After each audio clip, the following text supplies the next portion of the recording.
Almost every animator on YouTube uses a little software called Adobe Animate. It used to be called Flash, and it was used for basically all of the classic internet animations you've ever seen. It's how every animator ever got their start, including yours truly. Ooh. Now, if you've been online recently, you've probably seen that Adobe has announced that they're killing Animate, and with it, the careers of basically every animator on YouTube. Code red, people. Ooh, what's that? Due to overwhelming backlash, Adobe backpedaled and now says they're just putting it in maintenance mode? Interessando. Here's the thing. The way I see it, we've got 3 problems. Problem the first. Adobe has made it clear that they want to discontinue Animate, so it's only a matter of time before it disappears for real. They may say that's not true anymore, but I don't trust them. Problem the second. The Animate codebase is held together by duct tape and gum. The amount of work that I have personally lost due to crashes or weird bugs that people have been complaining about on forums for years with no response from Adobe is very frustrating. And problem the third. You have to pay to access your own projects, and that access could still be taken away. I don't think anyone should create their life's work in software that they could lose access to. And by the way, that's why I love Blender. It's open source, which means that you will always have access to your work no matter what. So is Blender the answer to all of our problems? Not quite. Blender is great for 3D, and it technically does 2D animation too, but that's not really what it's built for. We need Blender for 2D animation, an open source software that's easy for Adobe Animate users to switch to. If only I knew an expert programmer who also had experience running an animation team and had spent the last several years building the foundation for just such a program in their free time.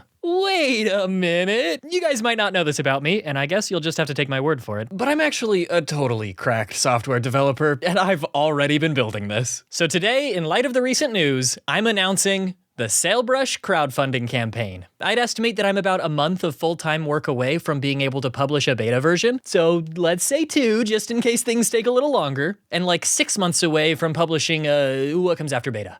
Charlie. I know a lot of you have been wondering where I've been, and honestly, as much as I like making cartoons, I like programming more. I'm also way better at it, so I think it makes more sense for me to make animation software than it does to actually animate. But for me to spend all my time working on this, I need to be able to pay rent and buy groceries and stuff. So here's my plan. Sailbrush will be a free and open source 2D animation and compositing program designed specifically for the needs of my fellow YouTubers and anyone learning to animate. And yes, it will work on Mac, Windows, and Linux. I'm using the Rust programming language, which, to oversimplify, means it will be significantly less likely to crash. This motherfucker's gonna be so stable, but I'll nerd out on all of the technical stuff in a future video. For now, I set up a Ko-fi page to raise the money I'll need to get this done. So if you are an animator, if you want to become an animator, or you just like watching animations, then click the link below and please contribute what you can, especially those of you who are viewers. There are a lot more people in the audience than creators, so for this to work, we need everyone to pitch in what they can, even if it's just a few bucks. Adobe Animate has served us well, but it's time to move on. No one should create their life's work with software that could be taken away from them. And if we want to keep animation on YouTube alive, we need an alternative. So please contribute if you can. I promise it'll be worth it.